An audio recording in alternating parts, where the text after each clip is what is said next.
everyone. I'm so glad you're sewing along with me on our sew along or our slow along at Texas Quilt Barn with the Tula Pink Butterfly Quilt. This is it. This is what we're going to be making. It is absolutely stunning. I think you're really going to enjoy it.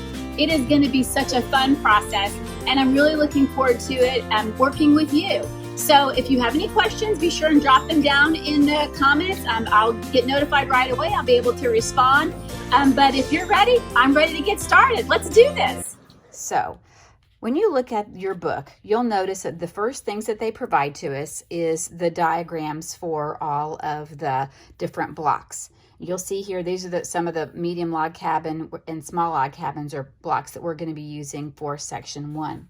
But you'll also know, and if you've marked your book at the top, you'll also know that when you look at section 1, that's where we're going to actually start. We're going to sew our quilt together by section. So every time we meet each month, we'll be doing various blocks instead of all of one kind of block and then all of another kind of block. So for section 1, you can see in your book, we're going to be sewing 2 medium log cabins, 4 small log cabins, 2 chunky crosses, 2 large wheels, and 24 half square triangles.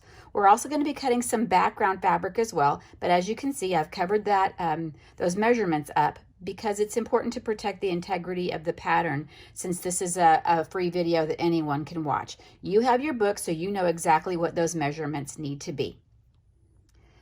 The first block we're going to work on is the medium log cabin, and as you can see, we're going to be making, and we're in the purple colorway, we're going to be making 2 of each of the blocks. So you can also notice over here that the fabric measurements, there's 6 different fabrics, but they tell us to cut 1. Well, if we only cut 1, it will only result in 1 block. So I went through my whole book, and every time I needed more than 1, like in this instance 2 of each colorway, I went ahead and put a 2 right here. That way, as I was cutting, I would be careful to cut 2 of each cut of fabric rather than just 1. Kind of saved me a little bit of work and saved me some time. So you might want to do the same thing as you look at the different blocks. You might want to go down, and it might, for you, it might work as well to go ahead and make those marks in your book. You can do it. And just make those marks. And so what we're going to do now, and one thing I also want to mention, looking at this block we're doing right here, you can see that there's 3 fabrics, but each fabric is repeated twice. So even though there's 6 fabrics listed here, in this particular block, there's only 3. So we're going to do 2 different cuts. So fabric 1 and fabric 4 are going to be the same. Fabric 2 and fabric 5 are the same. And then fabric 3 and fabric 6 are the same. You'll see all of that in your supplemental guide that you have. So you'll be fine. You'll know exactly which ones to cut. Just pay attention closely to your supplemental guide, and it'll tell you exactly which fabrics to cut. When I'm working on this quilt, it is so important to stay organized. So I try to leave all my fabric inside the packaging labeled like we talked about in our introductory video. So here's my templates. I'm going to move those aside, and I even have a couple of fabrics cut for my half square triangle, so I'm ready there. And as you can see, I have my fabrics in the order that they are on the swatch guide at the back of the book. So the first one, A, is Moonflower, B is Amethyst, C is Dahlia, and so on. Okay, so all I do is I take out the fabrics that I need. Once I've used them, I put them back inside. Even if there's little smaller scraps, I kind of tuck those inside as well, because we're going to be reusing fabrics. So it's a good idea to have those accessible so that you know, and keep them where they belong with the fabrics that they belong to, so you don't get confused. But they'll always be there when you need them, and there'll be times when we will need them. So let's go ahead, and I'm going to pull the fabrics that we're going to need for our medium log cabin, and we'll talk about how we're going to cut our fabric to make sure we conserve fabric and we won't run short as we're making our beautiful butterfly quilt. I did find that when I was making the first butterfly quilt, I did have plenty of fabric, but I think a lot of that had to do with the fact that I was kind of conservative on how I cut. So as you can see, the fabric comes like it's cut on the bolt. So this is my folded edge, and this is the selvage edge, right? So I don't start, when I'm going to cut this fabric, I'm not cutting where the label is, because I don't want to cut the label off, because then, I would forget what fabric it was. So I'm going to just peel that back, and I'm going to start cutting from this side. okay? And the first thing I want to do is cut off the selvage where the little bumps are, because that will not help me when I'm trying to construct my quilt. So I'm going to cut that off, and then that can just be a piece that goes in the trash. Okay, let's talk about cutting accuracy, because that's going to be super important as we conserve our fabric to make sure that we have plenty as we work on our beautiful butterfly quilt. As long as you use the same rulers throughout and you cut with the same technique throughout, you should be just fine. When I cut my fabric, and probably many of you already know this, but those of you who may be questioning, you may say to yourself, okay, what is the best way? Do I put if I'm cutting an 1.5 inch strip, do I put my dotted line on the outside where I can see my mat, or do I put it just on the inside on the first thread? And I'm going to tell you that that's what I do. I put it where it's right on top of the very first thread. So it's not on the mat. The 1.5 inch line, because I'm on 1.5 inches, I can see the purple all the way underneath. And then I'm going to go ahead and make my cut. So if you, like I said, as long as you are consistent, if you choose a different method, that's up to you. But I always just cut with the one thread, the last thread of the piece of fabric right there. And if the dark of my mat, if you have a reversible mat at home like I do, you can reverse your mat and turn it to the lighter side so that you can see. And as a matter of fact, let me grab, I have a little cutting, my round cutting table. Let's see if I can move that here. I don't know if it's going to be tall enough or not, but if I did move this over a little bit, the lighter makes it much easier to see, right? And as long as I'm right on top of that purple, and then when I make my cut, then I know that I'm always accurate. But I always do try to make sure that the dash line for my 1.5 or 2 or whatever I'm cutting is right there on the very last thread, not hanging off onto the mat. And you can see the difference. I try to be super consistent and accurate. I think the key to this quilt is making sure that you stay organized, number one, and that you cut accurately, because if you cut accurately, then you can piece accurately, and then the whole puzzle will go together. Another helpful tip that might work for you is when you're cutting your fabric, start with your longer pieces first, which would be your fabric 6. Start with your longer pieces first, because then, like in this block, you can see that that's going to be your fabric A. And what you're going to do is you're going to cut these 2 long pieces, but you also have 2 shorter pieces. And if you cut the longer pieces first, the smaller pieces that are left over on your strip that you cut right here will probably be the other 2 cuts that you need for cut fabric 3. So start with your long pieces, cutting these pieces first. Start with 6, then move to 5, then move to 4. And then when you get to 3, go back to your moonflower fabric. Chances are that the fabric that you had left over from those cuts is going to be what you need for these 2 pieces. Okay, I'm ready to start cutting this particular piece of fabric, fabric C, Dahlia. And the piece that I need, according to the directions, is actually wider than what is provided right here on the 1/8 of a yard that they provided. So what I'm going to have to do, instead of cutting it, I'm going to pull this fabric, instead of cutting it this way, I am going to have to cut it the long way. You'll be fine. I promise you'll have plenty of fabric. Do not stress about that. Just another note about cutting this on the fabric. Look at the largest cut that's asked for, then cut across the whole way. You may as well cut across the whole way so you don't make any widgety cuts into your fabric. So if it says, like, I don't know, if it says, 5.5 or 6.5 inches, go up from your ruler. Use a wider ruler. Obviously, this isn't going to make it happen. But if I needed a 6.5 inch cut, I would come down here. I'd put my 6.5 inch right down here at the bottom on the fabric.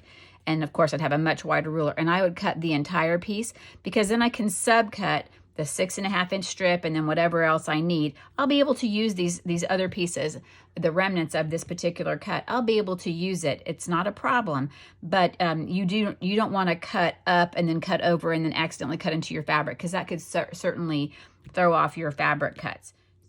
Once you've cut all your fabric for your medium log cabin, it should look something like this. This is what the pieces look like, similar to what the diagram looks like in the book. But for me, it's not always the easiest to sew like this. So let me show you a different layout that I like when I'm sewing. Okay, this is the diagram that we've got for our medium log cabin. And what I've decided to do is just rearrange it so it makes it easier for me to sew. So what I've done is here's piece 1, then I'll attach it to piece 2. It'll go like that. And then this piece will come underneath it. The longer piece always goes underneath of the two that are the same on fabric 2. The longer piece always goes at the bottom. We'll always orient our purple number 1 block in the upper right hand corner, and we'll sew those together, and then this piece goes on the bottom. The same thing happens here, and the same thing happens here. But that way I just know where my fabrics are, and it's just in a line instead of the square that the diagram shows. I just prefer to have it in a line like that. That way I just kind of pick up short, long, short, long, short, long, short, long, short, long. That's my last one. Okay, let's go sew. Before I get sewing, I want to make sure that I've loaded the right thread in my machine. I do use Arfil 2600 Dove Gray. It kind of blends beautifully with all the fabrics that we're going to be using. So what I'm going to do is I'm going to start with the leader first, because I always feel like sometimes my threads get caught in the feed dog, which was a real pain. So instead, using a leader ender kind of seems to help me a lot and keep those threads from getting caught in the feed dogs. So what I'm going to do is I'm going to go ahead and place my fabrics together and start sewing at an accurate 1/4-inch seam, not a scant 1/4-inch seam. And some people ask me, is there a right way or a right side or a wrong side to these solids? You know, I haven't found one yet. So I just use the side that looks good to me. I think to me they both look pretty much the same. So you know, I just go with it. Okay. And now what I'm going to do is I'm going to just, like I said, I'm just chain piecing. And then when I come to the very end, I'm going to go ahead and cut my threads. And instead of taking it to the ironing board to iron my seams open, I do like to use my Violet Craft seam roller, because I feel like I can get a nice flat seam, but I don't have to actually get up and down every single time. If you're lucky and you have an ironing station right next to your machine, woohoo! But for me, all I do is just press that seam open with the Violet Craft seam roller, and then I'm ready to move on to the next piece of fabric. Now, other thing I want to show you real quick about this block that's kind of cool is that the purple is always, that's our block number 1. This is always going to be oriented in the upper right hand corner, no matter what fabric you're adding. So I'm getting ready to add this next piece to the 2 pieces that I sewed together. I'm going to put the 2 pieces that I sewed together on top, because that way I can make sure my seam allowance is open, and my seam allowances. And then that way also too, yeah.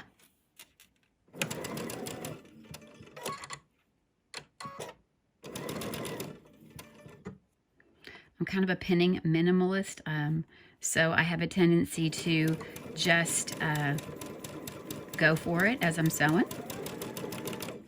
Fabric. I like to leave a little bit of thread in between my first piece and on my second piece that I'm chain piecing, simply because then it makes it easier to when I cut them, that the pieces won't accidentally come unraveled for some quirky reason. So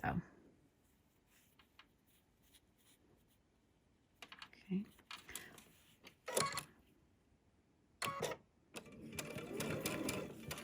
I know a lot of us, when we're piecing quilts, have a tendency to use a scant 1/4 inch, but this pattern does call for an accurate 1/4 inch. So I'm using my 1/4 inch foot, and I'm just riding that fabric right along the seam guide. Okay.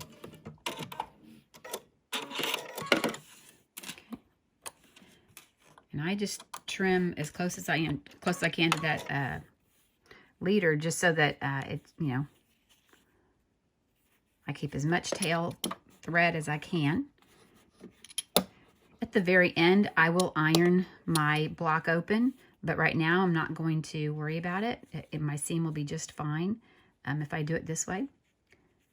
Now I'm ready to add piece 4, and I double check and make sure that my pieces are, the purple number 1 piece is oriented in the upper right hand corner, and then I just take this piece and I'm going to just put it on here, and then I'll take it over and sew again, and I'll just keep piecing and adding and keep piecing and adding. And like I said, I do not go and press my seams, and you can if you want to, if you want to get up and down, and that's fine. I mean, I try not to be a lazy sewer, but you know, I try to be efficient as well. So I'm just going to continue to come on down here and use my seam. Now, 2 things you might do. You might consider using a stiletto as you're working through. There's all kinds of awesome stilettos on the market to keep your fingers out of the way. If you ever have sewn through your finger, or you know a friend who has, you know you don't want that to happen to you. So don't let that happen to you. Don't be that person. Okay, here I've got my next piece to add on. I'll just flip this over on top of it because I know I'm oriented correctly. Flip it over on top either way. Flip it right to left or left to right. I'm going to flip it right to left. That way it's right on top of there. Line it up. Feel free to pin if you like to pin. Feel free to do that if you want to.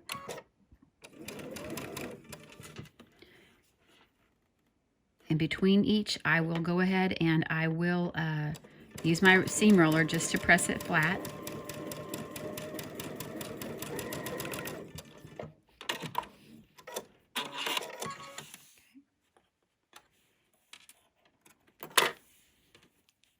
Makes it kind of nice just to be able to work from here. Now, when we go to press it open, I'll show you what I do when I go to press it open at my machine, how I press, because there's a difference between pressing and ironing, which I'm sure you all know, but just to review. That's the first one, and I'll do this one, and I'll open up the seam. Okay, orient your piece of fabric the correct way. Make sure it's the purple's in the upper right-hand corner, and then add your next piece of fabric is going to come here, so I can take it and I can flip my fabric down. So I'm always making sure that I'm oriented in the correct direction, because you know, you and your seam ripper may get to be good friends as you work through this quilt. I didn't have to rip a lot of seams the first time I made it, but you know, it's okay too. It's better to be accurate and happy than to make mistakes that you haven't undone. So it's all good.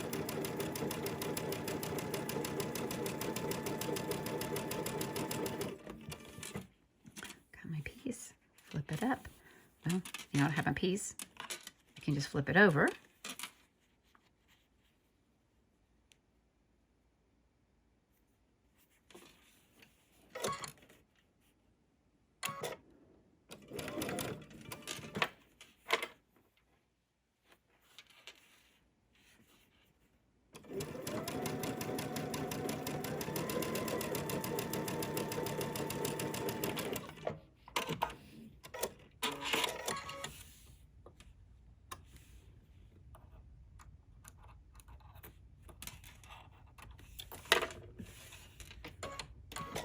My feed dog ready, and I'll just keep going and keep going and keep going, and I'll just keep adding pieces. And when we get to the last, we have 3 more rounds. We've already done 3. Hard to believe we've already done 3. Now you can see this purple sticks out a little bit. I don't think it'll be an issue, because when we go to trim up the block or square it up, I think that'll be a piece that'll just, you know, get trimmed off. It's not going to be a deal breaker. Okay, so I've got my 2. And now I'm going to go to my next piece, and I'll add the next piece. And it always goes this piece first and the bottom piece second, because you always want to start so that the seams are the same. So I'm going to just flip it over.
So when I'm pressing my seams open, I start here at the first piece that I had, and I just try to go in and press.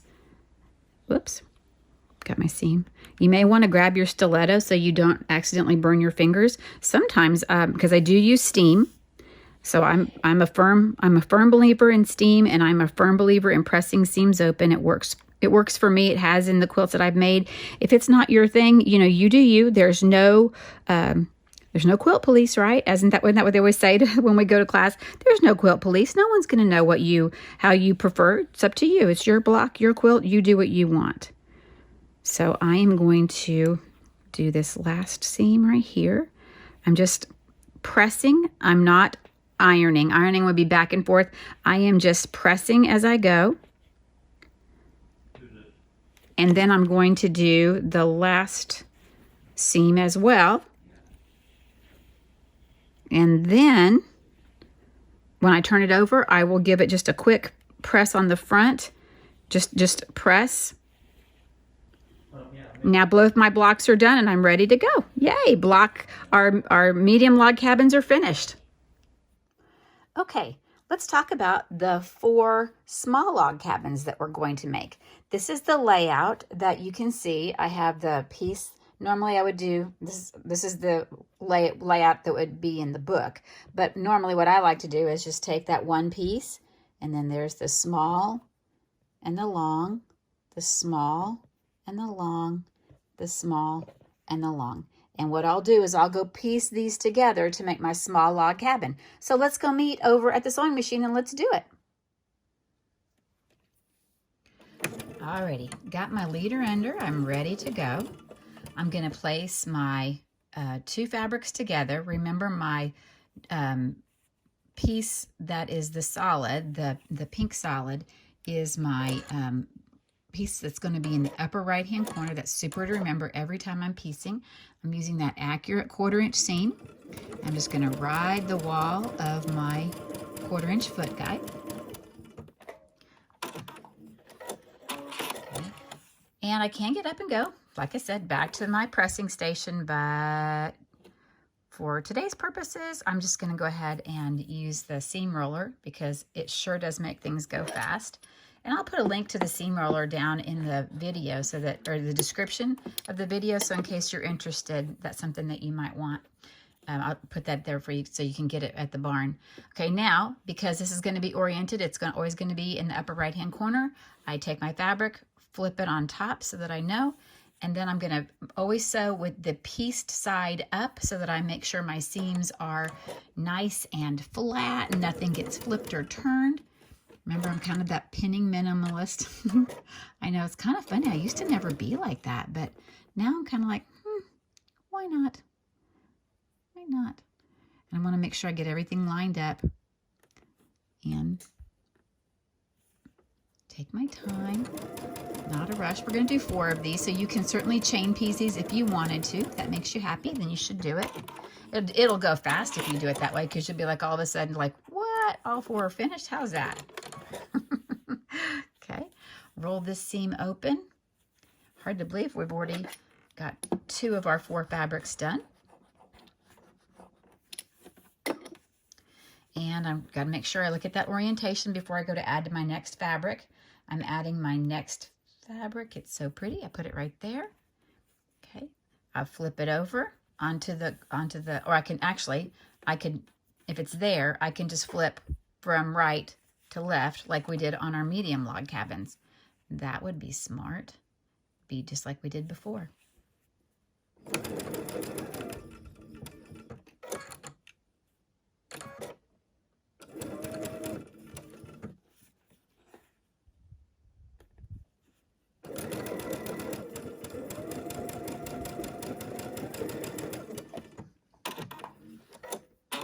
Okay, now that's that piece.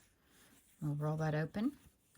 I think I can see that I kind of got close when I was cutting my fabric. I think I got a little close to the selvage. See how you can kind of see, you can see through the dots. You can see the dots on the side there. I think it'll be okay. I think it'll get picked up in the seam. So we'll have to see. I think it'll be fine. Okay, orient my pink fabric. Take my next fabric, put it down, okay? Flip that down, okay? Line it up. How's that leader under working for you? Are you tried that? If you aren't a big believer in leader unders, give it a shot. It's just a scrap of fabric. That's actually a binding that I had done for a project, and so, you know, I just used a little piece of leftover binding. But if you're not a big fan, give it a shot and see how that works for you, because it really is nice not to have fabric get all bunched up in the feed dogs. I'm really liking that a lot. Okay, now I'm going to go ahead and flip that over and press my seam allowance. Remember, we'll take it to the iron in a minute to press everything open, but you know, okay, that looks pretty great. Now I take my next piece, and I know it's the right one. I flip my fabric from right to left. Okay, I'm gonna line that fabric up, and I'm gonna sew.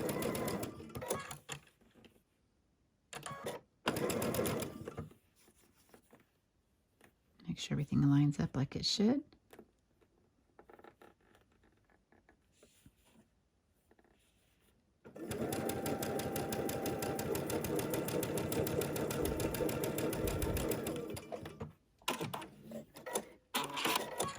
Okay. One last piece to go on our small log cabin. I like making these. They're actually not too painful. I think they're kind of fun. I think my favorite are the mini log cabins. Those are super fun.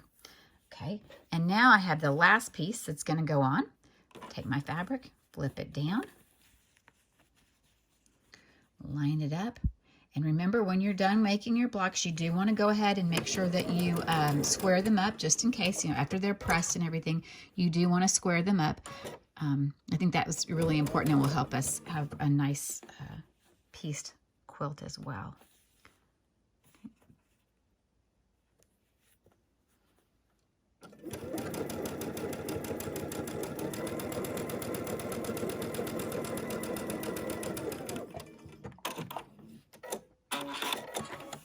Okay. Now I've pieced that.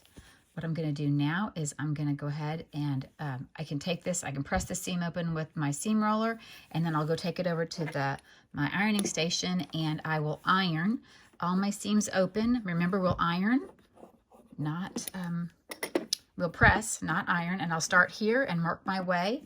And then when I'm done, I'll just give it a quick press on the front and make sure I square them up. You'll make 4 of the small log cabins, and it will be beautiful. Good job.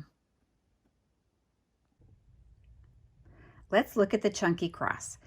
This is a fun block, and it goes together pretty quickly. We're going to need 2 because we're working on the purple colorway. We're going to need 2. So you come over here. Remember how we talked about you take the number and you multiply whatever's in that parentheses by 2? So pay attention to that, because I didn't always pay attention to that, and then I ran short on pieces. So for fabric 1, you're going to need 1, actually going to need 2 because we're making 2 blocks. Instead of 2, we're going to need 4 of the second cut. Of our fabric 2, we're going to need 8 of the first cut and 8 of the second cut, because 4 times 2 is 8. Does that make sense? Okay, so now this is what it looks like. Whoops. Let me zoom out in just a second. I can kind of give you a better idea. I had it all laid out so pretty. Let's take a look. This is what it's going to look like when it's all laid out. And what I do when I make this block is I attach these pieces first and press the seams open. Then I add the squares to the ends. I kind of chain piece it. I try not to make it, you know, too horribly painful.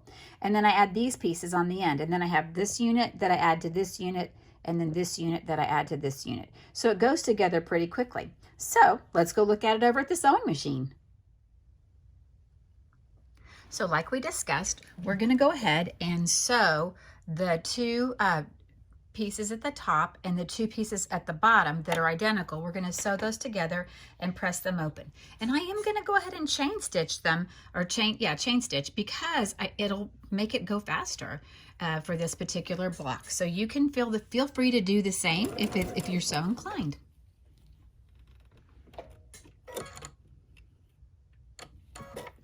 You know me and my minimum piecing, or minimum pinning. You do you, though. If it makes you happy to pin, you do it.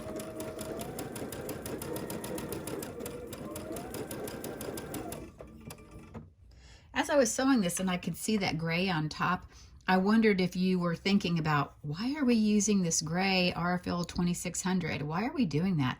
Well, I will say that when you piece your quilt and then you press your pieces open, you will not be able to recognize that dove gray. It really does. It's kind of like to me, it's kind of like the camouflage thread of quilting. It blends in. On the back side, it's very visible. Yes, I know you can see it. I get that. But I really feel like it is camouflage. Let's take a look. I'm going to trim those. And then, oops, didn't get those in the middle. Okay. When we go to press this open, what you're not so much interested in what you can see on the back. What you're really interested in is what can you see on the front, right? So when you do, take a look at that. You really can't see any thread. I mean, it's there, but it's like the camouflage. I'm telling you, it's awesome. Awesome thread to use. So of course you use any color thread you want, and if you want to change as you're working on colorways and you want to change to a thread that matches, that is entirely up to you. But I would just say, you know, kind of fun. Okay, now I've got those done. Now what I want to do is I want to add the corner pieces to each end. Okay, so again, I'm going to flip it over so that I have the pieced side up and the solid piece. Oops, I'm struggling to get those lined up. The pieced side up and the solid piece, the uncut piece, or the whatever piece. You know, I think it's getting to be lunchtime. I'm not sure. Okay, I'm gonna work on that. I'm gonna make sure I keep my seams flat, looking good. Okay, I've got my other piece. I'm gonna add it to the end, and then I'll flip it over here.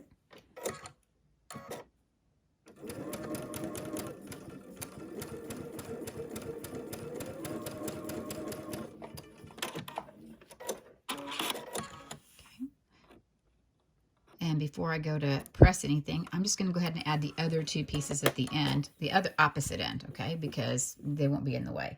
So the other 2 squares, I'm just going to put that on, and then I will just flip it over and we'll go for it.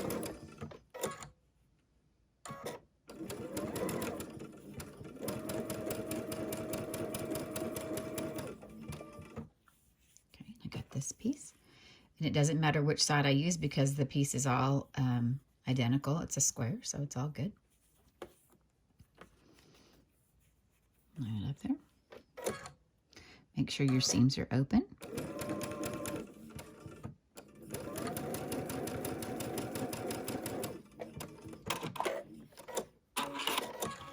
Now just take a second, and again, like I said, if you want to go and press at your pressing station, you certainly can. If you are happy just to press your seams open with your seam roller or finger press, that's okay too. Because in the end, you're just going to press that seam open anyways. We'll do this one as well. That's 2. Okay, 2 more to go on the other side. And now what I'm going to do is I'm going to add those side pieces to that large piece in the middle, those 2, the darker purple, the amethyst, to the other, and it's going to be make a really nice, make a nice big chunky cross. Looking good. Now I can tell you the first time I made this quilt, I did make a mistake on sewing this chunky cross, and when we get to that part, I will show you what I did. And you're thinking, how can you make a mistake? This block is pretty straightforward, pretty simple, Stace. Yeah, I know, but you know, sometimes you get going and you're thinking about something else, or you're thinking ahead to the next thing that you think is going to be kind of tricky, and you kind of start to not pay as close attention as maybe you should. Yeah, I made a mistake. I'll show it to you in a sec.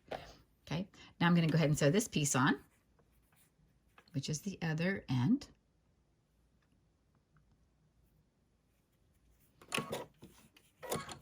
My leader ender.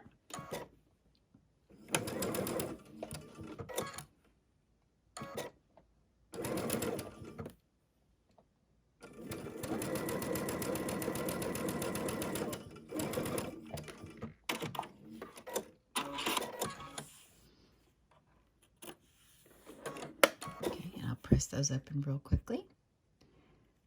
And you can finger press. I've seen people take their fingernails and do like this and everything. I just prefer the roller because I think it kind of helps me get a nice flat seam. And the nice thing about this block too is there's no seams that match. That's a surprise, right? Nothing to worry about matching seams yet. We're going to be fine. Okay. Now, you got this piece and it's laying like this, and let's orient these pieces before we get ready to go sew them. You want to put the floral next to the floral and the floral next to the floral. Well, when I was sewing one time, I wasn't paying especially close attention, and I did the solid next to the floral. Don't ask me why. I just did. That was kind of crazy, but I did it that way. I don't know why. So then I had to rip it, which is okay. I mean, everybody has to rip a seam now and then. Okay, on this one, you do have seams on the top and you do have seams on the bottom. So it's not a big deal, but you just want to make sure that as you're sewing that you know that those seams are open. So if you do want to take it to your iron and press really good before you come back to sew it, you certainly can.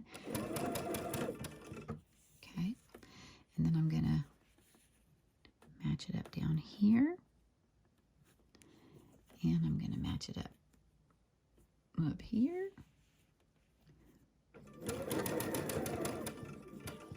I do want to peek and make sure. Oh yeah, my seams are nice and flat down there. Good job.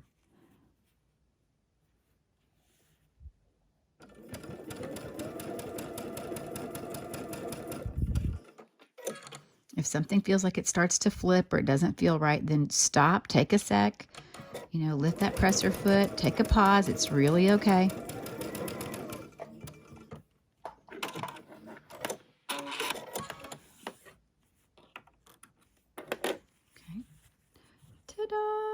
That looks great. Okay, now I'm going to sew this one on, and then once it's sewn on, I'll take it to my iron and I will press it open. Looking good.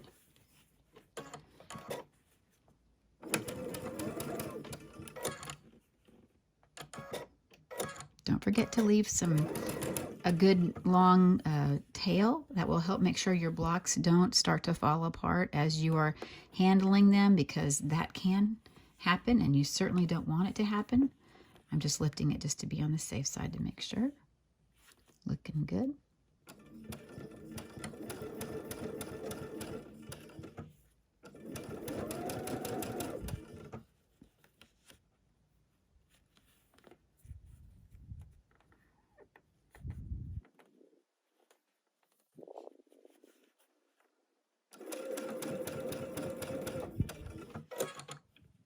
Seam started to flip, so just pause. I always sew with needle down. I always think that's helpful. Okay.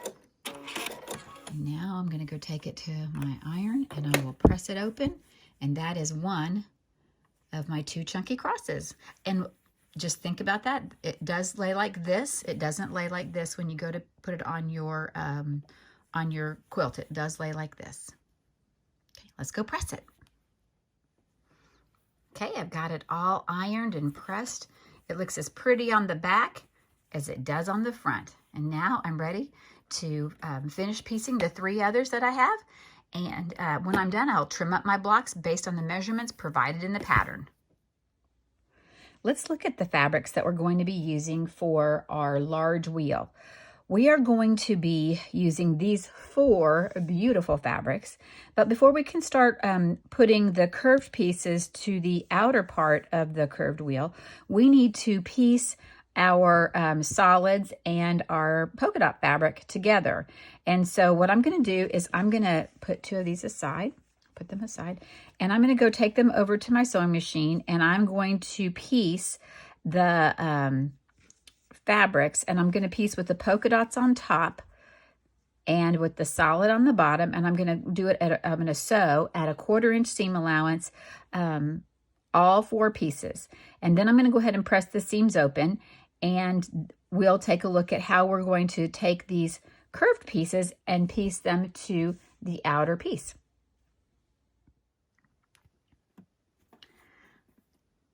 I'm back at my sewing machine, working on my leader ender. I'm going to go ahead and put the 2 curved pieces together. Make sure it's all, everything's matched up nicely.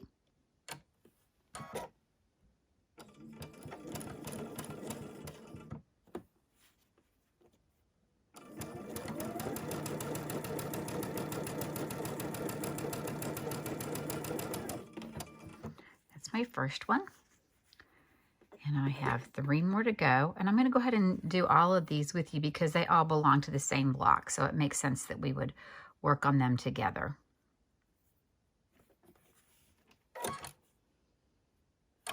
I do want to make sure I give myself plenty of a tail on these because they are going to take a little bit of tugging, and I sure don't want my seams to come apart.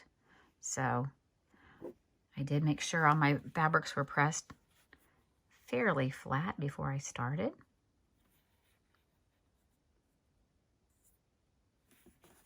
Let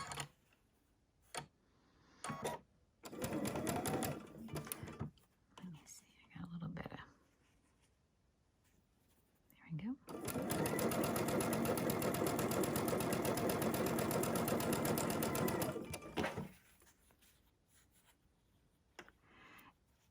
And I'd suggest, I know you might be tempted to piece the small curve first, but if you've never done curved piecing before, I really suggest doing the outer curve first and the inner curve second.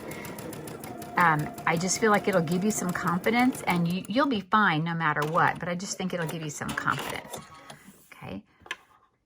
If you've never done it. If you've done it, then you just go for it. You are amazing. But if you've never done it before, you're amazing as well. But you just need to give yourself a little bit of grace and have some confidence before you move to the smaller curves. Now what I'm going to do is I'm going to take each piece to my ironing station. I'm going to press these open, and then we're going to go add them to the outer borders.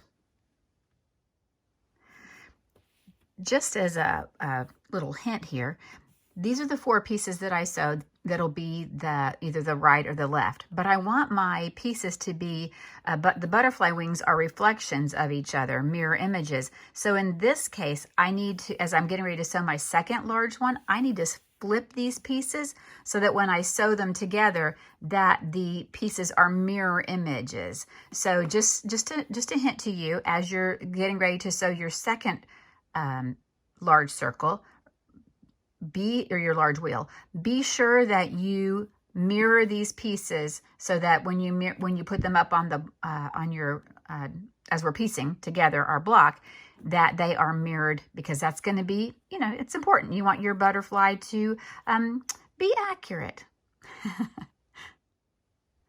I have my 4 inner pieces, and I'm just going to set those aside for a minute because I don't need them. They don't need to be part of what we're going to do right now. So I've got a pin cushion here, and I've got my 2 outer pieces that are pieced together with the seam down the center. What I'm going to do now is I'm going to take this outside piece, and I'm going to fold it in half, and I'm going to have it meet right here at the top. I want to just kind of make those corners kind of just kiss one another. And then I'm going to come right here, and I'm just going to give that just a little bit of a press with my fingernail. Let me show you why. Let me move these pieces out of the way. Let me show you why. I have that little fold right there. What we're going to do is we're going to take this piece and we're going to put it right there on that fold, okay, right where we folded it. And then I want to make sure that this tip almost, if the seam were to extend all the way to the tip, I want to make sure that it goes there. So what I'm going to do, now that I'm happy this is right approximately where the fold was, see that? I'm going to go ahead and pin there, just like that, okay? Now what I'm going to do is I'm going to take this, my left-hand side, and I'm going to go ahead and I am going to meet those edges up. And this might seem a little strange, but I'm going to take a fairly large pin right there. I'm gonna pin that pretty significantly right there, because when we come to sew, I don't want that to come out. And so you can see like, oh, okay, how are we gonna ease the fullness of this pink fabric into our floral? Well, we can do this. What we're gonna do is we're gonna give it a gentle tug, and we're going to find like the midpoint. There's no science to this. You're just going to kind of find a midpoint, and you kind of want to make sure you have it, you know, as best you can. And then you're going to take it and you take your fabric and you're just going to take a little nip right there and maybe another nip right there. I was trying to pin a lot and I found that it was not working for me, pinning a lot. Okay. And now we're going to pin right there. I think that's good enough for that side. And I can make those pins going a little bit deeper if I needed to. We're going to repeat what we did on the left-hand side on the right-hand side. So we're going to take our outer fabric, we're going to bring it up, and we're going to help it meet the entire way, the entire edge of the fabric. And that'll be important as we get ready to put our pieces together, our wedges together, because these are like wedges of a pie, right? And so I'm going to take kind of a double scoop right here. 1, 2. Okay, that's 2. Now I'm going to go ahead and I give it a little bit of a tug. And you can see where the fabric, let me turn it over a little bit, and you can see kind of, sort of, where the fabric's going to work. And let's see, that looks pretty good there. And you're just going to have to play with it a little bit, you know, be patient with yourself, okay? And we're going to take it, and I'm going to do another one right here. I'm pinning from this curved side, and maybe on the next one I'll curve from the fuller side. But I'm just going to ease that in. Depends on how you feel about it. I'll ease that in and take little bites. Now, when we go to the sewing machine, we're actually going to sew from this side. And the reason we're going to sew from this side is we're going to make sure, let's see, my fabric is not exactly, I want to make sure that that's exactly lined up right there so I get a really good, I'm going to come back and repin that. 1, and I want that whole line of fabric to come down. So I'm going to take another double dip, and maybe even if I needed to, another one. That's why I really like these long quilting needles for this, because that's going to keep that fabric flush on that end. And as I'm sewing, I'm going to gently tug. Now I can see like I've got a lot of fullness there, but not so much here. I can pull that back out if I need to. Give my fabric a little bit of a tug, just a little bit, and then pin. Okay. And just double check and make sure you're happy with the fullness as you go around. Now I'm getting ready to come over here and sew a 1/4 inch seam. And I can see, look at that. I can see that that's not going to be, I'm not going to be happy with that. So I want to re-pin this piece right here, because you can see that I'm not exactly where I need to be, right? I'm missing like 1/8 of an inch, which is going to throw off everything. Let me pull that pin out. No big deal. It's a little fiddly, but it is not a bad thing. Take your time, pin them. If you need to come back and repin, that's okay too. There's no crime in repinning, but I just feel like the more accurate you are in your pinning, then the better off your block. Why is this? I'm going to come back from this side because I think I did a better job from this side. May not have pinned as accurately, but let's see. We're going to try it one more time. There we go. I'm going to start closer to the top of the curve. Then I'm going to make sure. Yep, it looks good. come back in, come back out. If you don't have long quilting pins, don't stress about it, but I think it just helps a little bit. Okay, so I'm happy with that. Now I need to come back and I'm just going to re-pin that one that I just pulled out. I'll just grab that pin.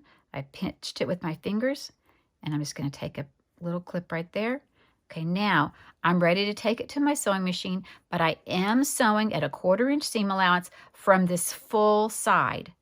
Okay, so that's my first one. I'm going to pin the other 3 just like that, and then once I've pinned all 3 of them, I will go over there and I will chain piece them. What I really want to make sure that when I'm sewing, and the reason I'm sewing from this side instead of this side, because this side would be perfect, right? Because it's nice and flat. But this side, I want to make sure that I don't get any tucks or pleats in my fabric. So that's why I'm going to sew from the side that has the fullness. You know, instead of going back to the sewing machine, I want to go back and re-explain something. I don't think I did a very good job of it the first time. I want to fold my outer curved piece in half. I'm going to give it a fingernail press right here, and it'll come out at the tip right down here. That's good, but a little fingernail press here. Okay. Right sides together, the fullness part goes right here. I want my seam to be lined up with the part that I just, that little crease that I made with my fingernail. Then I'm going to flip it over, and I want to make sure that this is centered right on that line as much as I can get it. I found that when I was working on a smaller circle, sometimes they would be off like this or off like that. Well, that's going to throw off everything on your block, and you certainly don't want it to look like that. So that's why I just want to lift, make sure that it's right where it's supposed to be, and I'll put it down and I'll pin it. Okay, lay the fabric down and pin. Then I'll go back and do my left, and then I'll come back and do my right and flip it over, and I'll sew with the fullness up so that I can make sure I don't have any pleats or gathers or anything that I don't want in my fabric. But I just wanted to re-explain that. So I'll keep pinning, and then I'll meet you at my sewing machine. I want to start sewing my curved piece, my outside piece, to my middle piece, and I want to start sewing, but I do know that I am not going to be able to do it with my 1/4 inch foot with the seam guide, because that is the guide is going to get in the way. So I'm going to remove that and switch out and put my regular foot on. And you can use whatever foot works for you. I mean, I absolutely do what works for you, but I'm going to use my regular foot, and I'm going to use my leader ender. And I'm not gonna, I'm gonna come over here, and I am going to I want to scooch this up. I need to get off the edge of my leader ender. I want to come up here. I'm holding that fabric with my finger, because the minute I let go, it's gonna go wonky. So here we go. And it's just gonna be really important to take your time, sew slowly, make sure you're in the needle down position, and that you're just sewing at that 1/4 inch.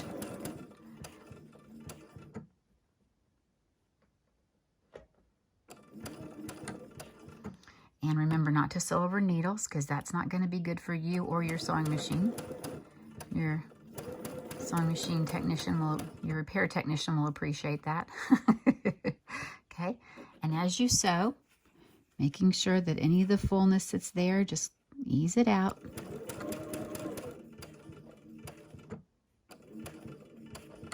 And I'm doing the best I can to make sure that I am right on that 1/4 inch seam allowance. But I'm not going to sew over any needles. Pull that out. And as I get to a part where I feel like there's too much fullness and I could end up with a tuck or a pleat or some kind, I'm just going to raise my presser foot, because I'm a needle down, so that's going to be good. And then I will be able to ease out any of that fullness. I can just kind of pull it more towards the back.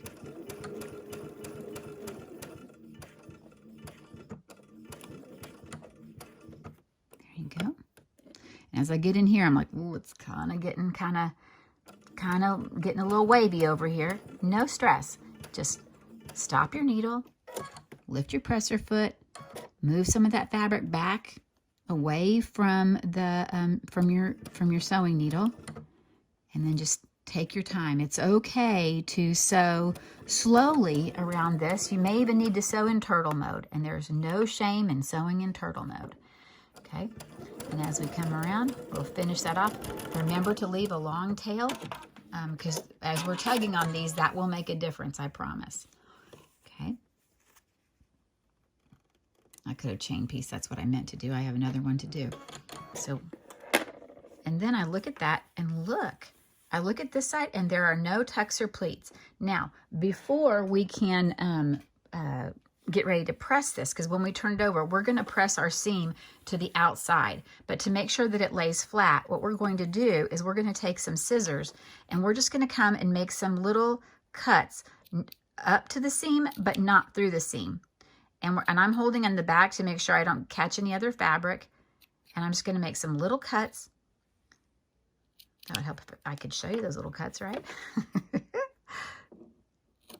Just make some cuts, just some small ones. I'd say every so often, just because you want to be sure that as the curves are there, it will have a little give to it, which is what you want. And when you go to press it at your iron, if you're not happy with one of your seams, it's okay. No shame in wanting to go back and maybe rip a little bit out or rip some. But as you go, when you go to your iron, you're going to literally lay it like this and press out. Okay. We're not ironing. We're just going to press. So when I come like this and I kind of give it, you can feel some stretch there. You don't want to stretch your block, but you can see how everything, see how when you add those little clips in the fabric, kind of spread out just ever so slightly and make it so that your piece will lay beautifully and flat. And you want to be sure that the edges over here, it doesn't look flat yet, but you want to make sure that these are as flush as you can make them as you get ready to sew your seams. And that one was a pretty good one right there. I'm pretty pleased with that one. This one is good. I'm not going to tear it out. I feel like that'll be okay when I'm working on sewing my seams together. I feel like that'll be okay. So I'm going to do that. I'll do one more, and then I'll do the other two, and then I'll show you how we're going to do the inner piece. Okay. So one more time, and you may be tempted. So this happened to me when I was sewing the first time around. You may be tempted, or you may forget, and you think, oh, I want to sew it this side up. I did that a few times, and I took like 3 or 4 stitches, and I went, oh no. But instead of ripping those 3 or 4 stitches, I just cut the threads, flipped it over, didn't rip anything out, because all it was going to do is just hold those together when I got around to them, and I was okay with that. It was just going to hold my fabric together as I got closer and closer, because that is what you want. You don't want your fabric shifting. So I'm going to go ahead, and I'm on my 1/4 inch seam. I'm going to come on up.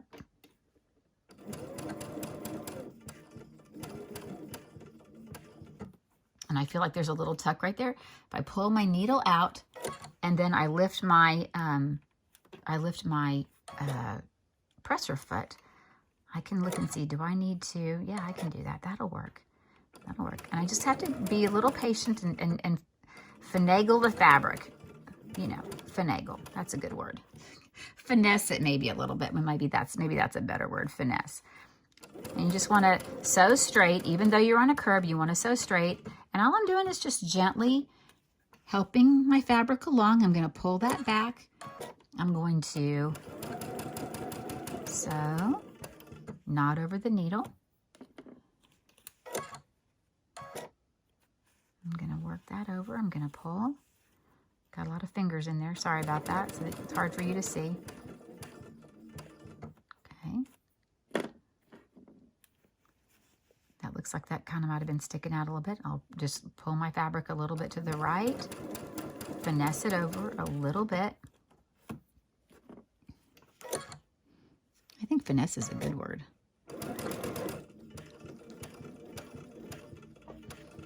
Okay. And then I've got a little bit more to go. Make sure that piece right there is as flush as I can get it to be. I don't want to get that needle out of there, but I really did want those edges to be as straight as they could be. So I'm not going to let up on my thumb over there because I really want to help it guide all the way through. Long tail. Take my thread, take off my leader ender over here. And now I'm pretty pleased. I don't see anything that looks too wonky or jagged. That's good. And now I'm going to go ahead and I'm going to do those clips, and not through the thread, but as close as I can up to them. And just take my time, no rush on this. And once those are done, then I can take it to the iron and I am good to go. And I have 2 more to go, and then we'll talk about adding the inner piece. Okay, you feel good about it? I do. Y'all are doing a great job. Okay, so now you have your 4 pieces with your middle section sewed to the outer section. And so we're ready to now add the most innermost section. Okay, so let's put everything aside except for one completed outer section and this small wedge. So what are we going to do? Same technique as before. Except this time I'm going to fold with the wrong sides together, and I'm just going to lay it down and do like a little finger press, nothing special. And I'm going to lay that pressed right on that seam line. But look what happened. See how it started to go off like that? I want to make sure when I pin that it lines up with that. And the reason is because that way it'll assure that your fullness is equally distributed on both sides of your seam. So that's why that's a big deal. So I'm going to swing it around. I'll just lift it carefully to make sure. Yeah, that looks good. I'll pin. Okay. And then it's the same strategy as before. You come around, it's going to be a little tighter this time, but it's not a big deal. You can do this. It takes a little practice, and I feel like, that's why I said start with the outer ones, because the outer ones are a little bit more, they give you confidence. They're a little bit more forgiving, right? So you do that one. And then I also swing around and do the other one because, well, why not? Let's just get it all lined up all at one time. Well, maybe not. Let's see. Yeah, I'm going to try it again. I'm going to move it, and I'll pull that over, and I'll try really hard. Nope, I'm going to do it this way because I want my pin to come from this side. I'll pin it. Well, once I get this piece rotated correctly, takes a little bit of finessing. Okay, and I'm going to pin it. You want to be real careful because you don't want to handle your fabric too much because, like any other good quality cotton, it will start to fray. So you just want to be real careful. Now you have a choice. You can come in here because you're going to try and get this amount of fullness into that arch right there.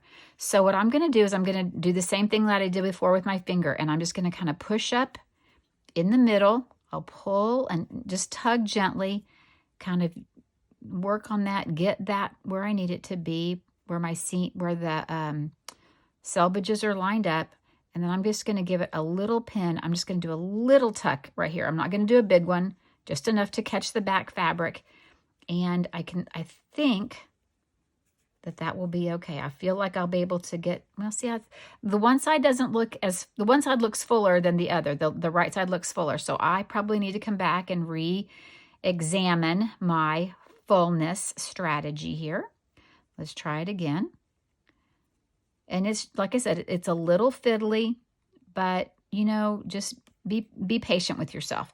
We're not sewing from this side when we sew. Remember, we're going to sew from the fuller side. So it'll be okay. It'll be a little bit more forgiving. That side was pretty easy peasy. I'm going to pin right here. And when I sew, I'm going to sew from this side. And I just want to make sure. Now see how my pin is kind of a little wonky right there? It's kind of pointing this way to the right instead of pointing right between the wedge. It's okay. It'll be fine. All I'm going to do when I take it over to my machine is I'm going to sew that 1/4 inch, and I'm just going to be really, really patient with myself. Okay, so let's try one more. Grab almost like an ice cream cone, right? And I'm going to do right sides out so that when I lay it down, and just give it a little finger press right there. Lay that down and then make sure that point matches up with the seam. Okay. I always pin to the left because I feel like that's where I sew on that side first. So that's what I don't make my seams come apart. Ask me how I know that. Okay, now I'm going to pin. Oops. Nope, not. I'm going to pin. And I want to do everything I can to make sure that the edges line up. It's not perfect there, but it'll be all right. I'm not gonna stress over that. And then I'm gonna do this one as well. And the further back I hold, I think on the fabric back closer to underneath my thumb, I think the easier it is to manage that fabric because you're trying to get a lot of unwieldy fabric there. Okay, so there I've got those. And now I'm just gonna work on these two pieces with the fullness, divide the fullness between the two halves and take a little nip. Not a lot, just a little, just because I want to just get it secured. And I'll do the same thing over here. Kind of just get a little bit of a nip. This is straight, and I'm just kind of trying to gather a little bit on each side. It will be fine. Okay, now I've got two. If you wanted to, you could come back in with a pin. If you wanted to pin, keep pinning. Now see, that fullness doesn't look equal. I think I'm gonna have to redo that one because I want to make sure I have enough on either side. I don't want to have to be fighting with it. Okay, so it's okay to pin and unpin. There's no crime. That looks better. I think I can see just about equal fullness. When I sew, I'm going to sew from this side up so that I make sure that I don't get any tucks or anything that shouldn't be there. It'll be fine. And let's go take it to the machine and see how we do. Okay, this is going to be a little fiddly, so we're going to really take our time when we're sewing this. So let me get my leader through there. Okay, now I'm holding onto my fabric. I'm not going to let it shift. I'm holding with my index finger on my left hand, and you can see the fabric shifted a little bit, so it's going to make me crazy. It's okay. It's okay. It's just going to take a second to readjust it. I'll hold it still. I'll do the best I can. That is all I can ask of myself, is the best I can do. So I'm going to bring that under. Okay. Now I've got my needles down. I'm ready to go ahead and take maybe 1 or 2 more stitches at that as I'm sewing my 1/4 inch. I'm sewing around. Okay. I'm going to go ahead and take my needle out and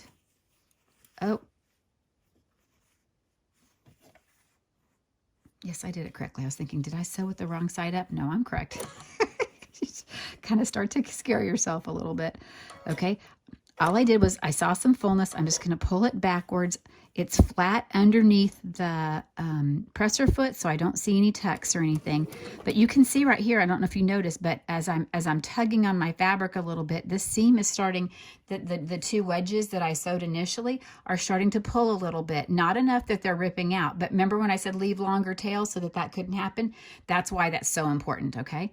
So just something to think about. As I'm coming around, I'm not going to sew through that needle. I'm going to lift that up. Looks good. Okay. Now,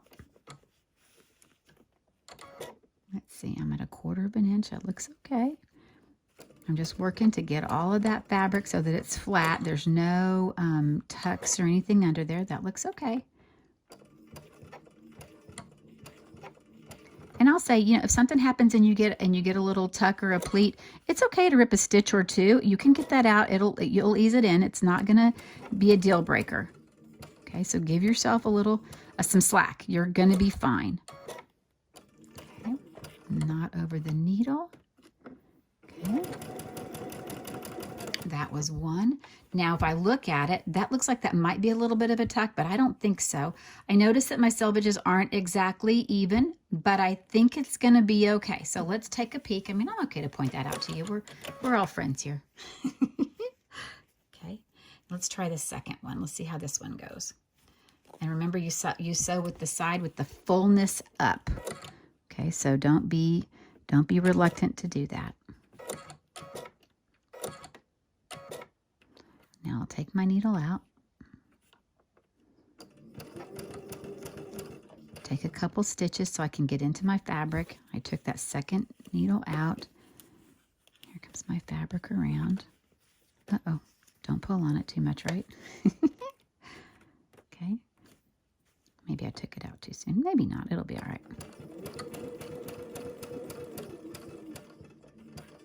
Okay, I'm not sewing over the needle. Not a good thing. Okay, Okay, so I'm coming around, take a stitch or two, and then I'm just going to pull some of the fullness just gently. And then just pull a little, just kind of guide the fabric and, okay, take that needle out. And I'm going to slide this around to get my 1/4 inch seam. And miraculously, I think I did not get any tucks on this one either. We'll see. Okay, let's cut it. And if I pull these two apart, well, after I trim them, take those threads off, before I do any potential snips in my seam allowance, because the same thing applies to this. I'm going to be pushing, I'm going to take some clips, and then I'm going to be pressing towards the outer pieces. So it looks wrinkled, but I don't think I see any tucks or pleats. So that looks pretty good on that one. And it's wrinkled, but I don't think I see any tucks or pleats on that one. Okay, that's pretty great. So now I can go ahead and go with my scissors, because if you feel like it's not exactly like you want it to lay, it will lay better once you take those snips. Okay, so do that and then press it. Go back to your ironing board and press. I need to do it from this side. Go back to your ironing board and press. And once you press, it will lay so much flatter, and you will be so pleased. I promise. And like I said, if you're not happy, don't snip until you're happy with your seam allowance, with your seam, okay? So if you feel like you've got a tuck, and there's no harm in taking a second go at the seam if you feel like you have to. There's no harm. And I feel like this, of the entire thing of the whole quilt, I think this is probably the most fiddly part, because the pieces are small, they're a little bit harder to get to. But if you can manage this, give yourself some time. If you need to, practice. Cut some practice fabric. There's no harm in doing that either. But see, once you do that, and then we iron these seams out, they look wrinkled right now, but once we take them to the iron, I feel like it'll be fine. Yay! Okay, 2 more to go. I've got my pieces sewn together with and pressed. I'm happy with the way they came out. You'll notice now that I'm laying them, these two, which would be the top or the side or however you want it to be, it will be the dot, solid, dot, solid. So what I'm going to do is now I'm going to take one piece and flip it on top of the other, and then I want to line up the seams in 2 spots to make sure that they match. I want to line up this spot right here, and I want to make sure my seams match. So I'm just going to keep lifting and making sure until I'm pleased with the way they look. I'm going to keep looking, keep peeking, keep pinching. That looks good. I'll pin this. And then I'm also going to pin, I'm going to turn it over because that'll make it easier to do the peeking part. I'm going to do the inner part, between the inner and the middle wedge. So let's take a peek, and I want to make sure that it all looks good. And once I'm happy with the way it looks, and I'm happy that my seams match up, it's kind of hard to do it like that. Maybe I should flip the fabric. That'll be easier because I was kind of fighting the fabric. Yeah, that works better. Okay, I peek. That looks good. I'll pin. And I may even pin on the inside of that as well, just because I don't want the fabric to move as I'm coming in. Let me peek one more time at this, because I was kind of fighting with the fabric a minute ago when it was there. So let's take a peek. Let's see if I'm happy with how that, peel it back.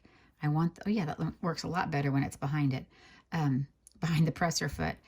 I'm just going to make sure those 2 seams right there line up, and I just kind of roll them up, making sure that looks like I want it to.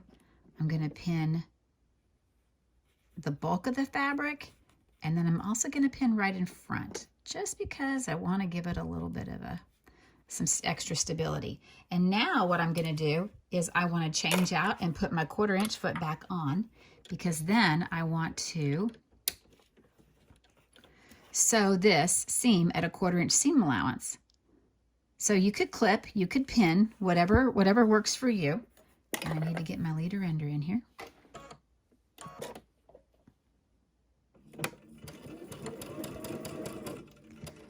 Okay, I'm gonna get that in there. An accurate 1/4 inch seam, remember? Okay, before I get to that part, I'm gonna hold it. Take a couple more stitches. Hold it. Okay, make sure that my fabric is lined up here. It looks like it is doing well.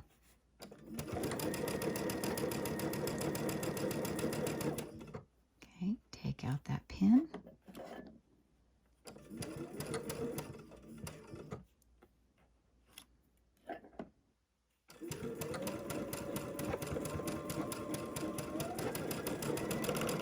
I'm going to give it a little extra thread there at the end.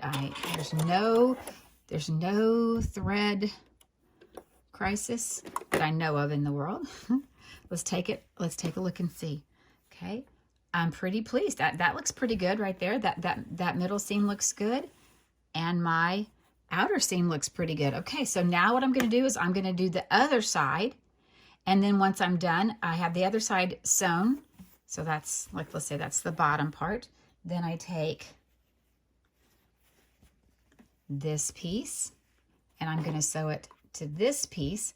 I'll do the same thing on that, and then we'll come back and I'll show you how we're going to sew the whole thing together, because we got quite a few intersections. Because we're going to look at this intersection and this intersection, the middle intersection, that intersection, and that. So we got quite a lot of landmarks we're going to match up. So let's see how that looks. Give me a minute and I'll sew it all together.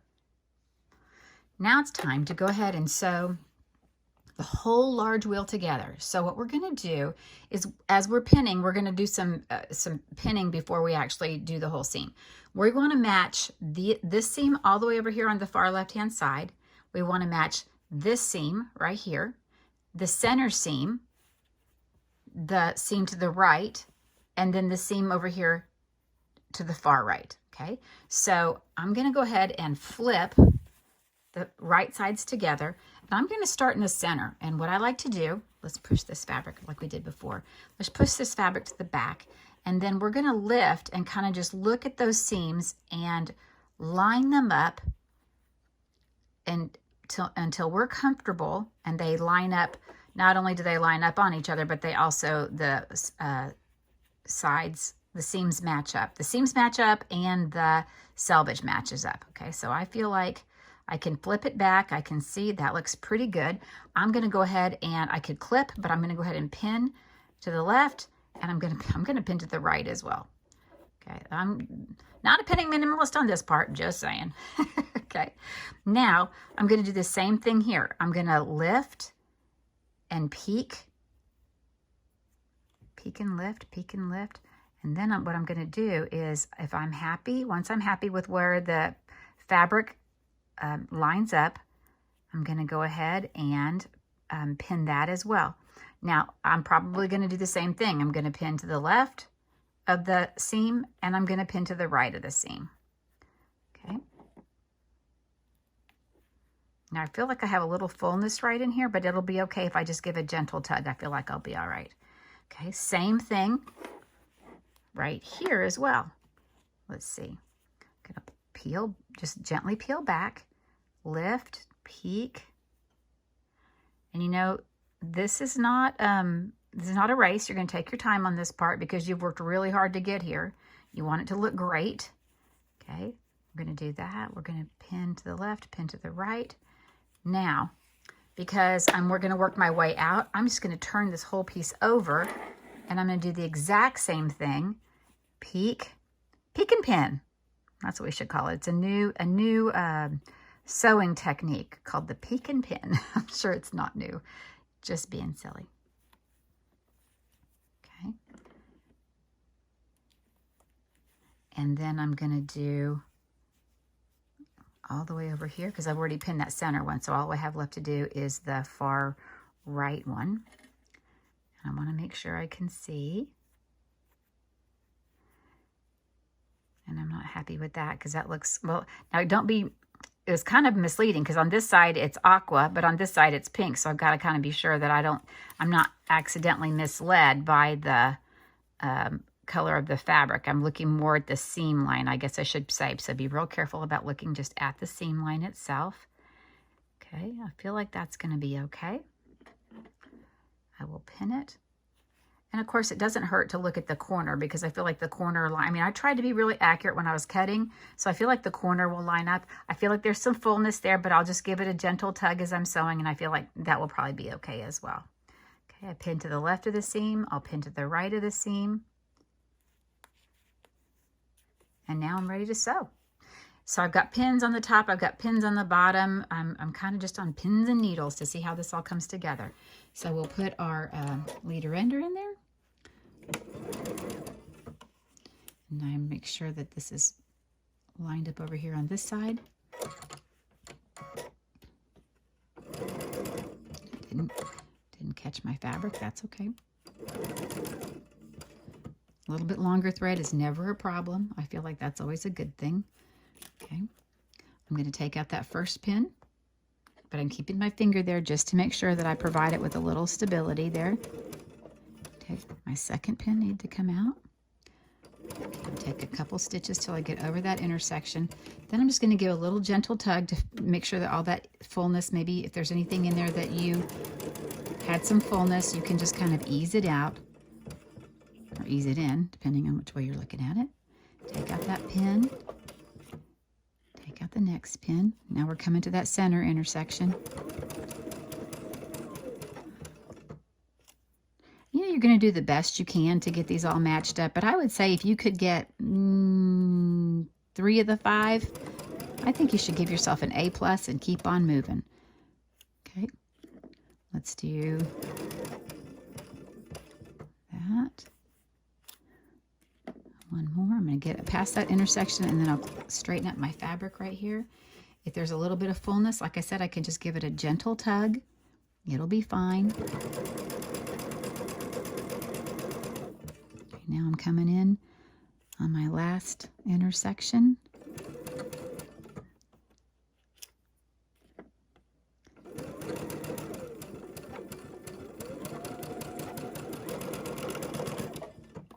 Let's see how we did.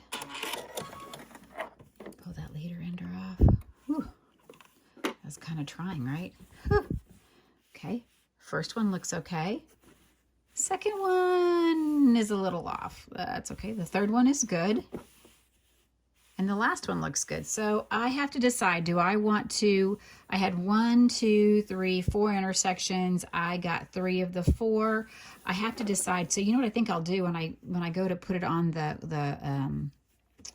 if I'm going to leave it, because what happens when I'm going to put it on the quilt, I can, depending on which way your eye goes, I can put it any of these directions and it may or may not be as noticeable. I mean, I think if you look at it and you rotate it, you'll start to look and go, maybe I should rip that out, and you go, not so much. It looks pretty great. I think I'm going to leave it. I got 3 out of 4. I'd love for it to be 4 out of 4, but if I try to take one of these out, then I have some others that I'm going to have to take out as well. It kind of just a domino effect. I am going to leave it the way it is, and I'm going to call that a B+, A-. Okay. Let's talk about how we're going to make our half square triangles. Okay, there are three ways that I can think of. I'm sure there's tons more, but let's just talk about one of the simplest and the way the directions are in the book. If you orient your square of fabric, and you know what the measurements are because they're written in your book, if we orient it and we kind of think this is 12 o'clock, 3 o'clock, 6 o'clock, and 9 o'clock, we're going to go ahead and lay a straight edge right here, starting at 12 and coming down to 6. Now I'm going to use a pen, and I have several marking utensils here, things that I could use. I have a fine point friction pen, and you can kind of see it's kind of got a nice fine point on it. It's called a fine liner, friction fine liner. Then I have one that's a friction erasable, friction colors. It's a little stubbier. It's a little bit thicker. And so I don't know that I want to use that. I mean, I could, but I really want to get an accurate line. So what I'm going to resort to is this friction. It's like a gel pen. And what I'm going to do is I'm going to line it up here at the 12 o'clock, and then I'm going to bump my ruler up against it and then bring it down here. And I want to make sure that I kind of just leave a little space for where the barrel of the pen's going to land. And I'm going to draw a line from 12 o'clock to 6 o'clock. And you can see that it comes right in the corner. Okay, then what I'm going to do is I'm going to lay my ruler right on top of that with my 1/4 inch lines right on top of the line that I just drew. And I'll draw a straight line 1/4 of an inch to the right of my first line. Then I'm going to rotate it around, and I'm going to do the exact same thing. I'm going to do a 1/4 of an inch. I'll lay my 1/4 inch marks on my directly on top of the first line that I drew, and I'll draw a 3rd line. Okay, so you could see I have a line that goes down the middle, and then a straight line on either side 1/4 of an inch away. That's one technique that you can use when we're getting ready to do this. Another one could be not drawing that center line at all, but just using the marks on my ruler to line up at 12 o'clock, and then another one down here at 6 o'clock, making sure my line, it's exactly lined up. And then I just draw a line here. And then I can turn it around, put the same hash mark there, that 1/4 inch one at the top at 12, and then the 1/4 inch line down here at 6, and draw another line. They look almost identical, except the only thing is missing is that center line. That's up to you whether you need it. Now, there's lots of other tools and things on the market, but you know, I'd recommend that. This is one I picked up at a quilt show a couple years ago, and it has a mark. It's a 1/2 inch ruler, and it has a mark in the middle at the 1/4 inch. So what you do is you line it up at 12 o'clock again, 6 o'clock again, and then I don't have to worry about lining anything up perfectly, because all I do is do that, and then I rotate my mat, line it up at 12, line it up at 6, and I do that. Draw the line, and it looks identical to this. It's just that this is a tool, and it's the same thing as using a ruler, but I just happen to have this tool. You pick which one works best for you, and let's figure out now what we're going to do. Now I've got these 3. What I'm going to do, and I like to draw on the light fabric instead of worrying about marking it on the colored fabric, because sometimes it's harder to see, especially if I was working on the back of this purple. It'd be very hard to see any color other than maybe white. That would be kind of a challenge. So I always like to make my marks on my light fabric. I'll line them up like this with the pen side up, the marked side up, and then I have the right side of my other fabric right side up, and then I'm going to take them to the machine, and I'm going to sew down the right side, and then I'm going to chain piece these too, because we have quite a few to make this block. So we'll match the fabric up, and then once we've matched up, I'll chain piece down, one more to go, and then I'll sew it, and then I'll show you the next steps when we're at the sewing machine. Okay, and what I'm going to do is I will go ahead, again, use my leader ender, and I'm going to go ahead and sew.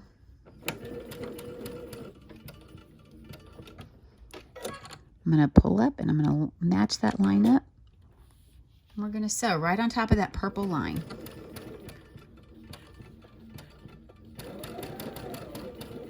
Now, if you don't get exactly on top of that purple line, it is not a deal breaker. Do not stress. Okay, that's the first one we did, or maybe the second one. Not exactly sure. Pull those threads. I'm going to pull my first block back a little bit since my foot is up. I can pull it back, and it releases the tension on my thread so I can get a little bit longer tail. I'm going to sew the second one.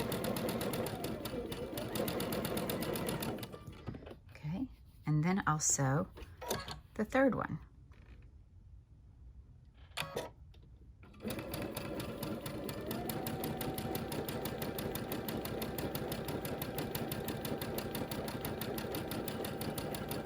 Now, I could trim my thread, but nah, why do that? I'm just going to swing it around, kind of a swing your partner, do-si-do, and keep on going as we sew down the other side.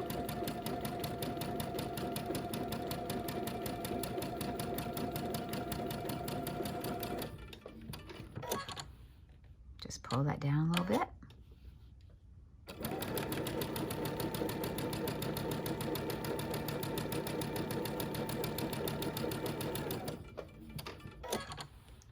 And then my third one.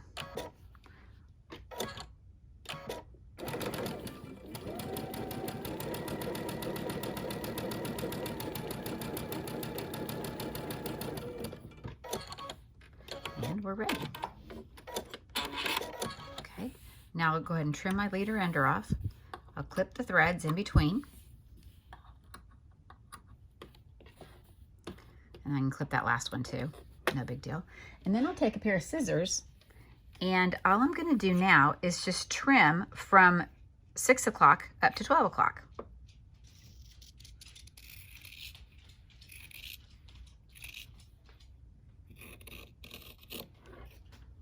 That's one.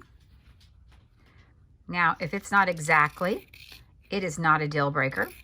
There is no need to stress over whether or not your line is exactly straight. If it has a little something, if a child or a dog comes in the room, or a husband comes in the room and you know, distracts you and your line gets a little off, no big deal. It's not the end of the world. Okay, so what we're going to do now is we'll take all of these triangles to our pressing station, and we're going to go ahead and press them open. I will go ahead and take them to my pressing station open, but I just want to show you. We'll open them up, and now you have a half square triangle, and it does have some dog ears, but we're going to trim those off in just a minute. Let me go press these open, and then we're going to go back over to my cutting station, and I'll show you the rest of how we're going to trim these up to be the exact size that we need for our pattern. All right, we've got our seams pressed open, and now we're ready to start looking at how we're going to trim these up to be the accurate size that the pattern requires. So the pattern asks for a 2.5 inch half square triangle. So I have a 6.5 inch ruler here, and my 6.5 inch ruler, I'm going to be using this diagonal line that goes from the upper right to the lower left corner. I'm going to be using this diagonal line, and what I want to do is I want to put that diagonal line right on top of the seam that I sewed, not to the right, not to the left, but right on top, as accurate as I can get it. And I'm not going to actually push this all the way to the top of the fabric. It's okay for me to come down a little bit because I only need a 2.5 inch, and this is a much larger piece than what I actually need. And what's kind of nice about that is then I have a little bit of wiggle room, just in case. Let me take these two pieces off. Okay. And what I'm going to do, now that I'm happy with the placement of my ruler, I can go ahead and I'm going to trim the right side off, and I'll trim the top off. I could feel that fabric right there. Oops. Okay.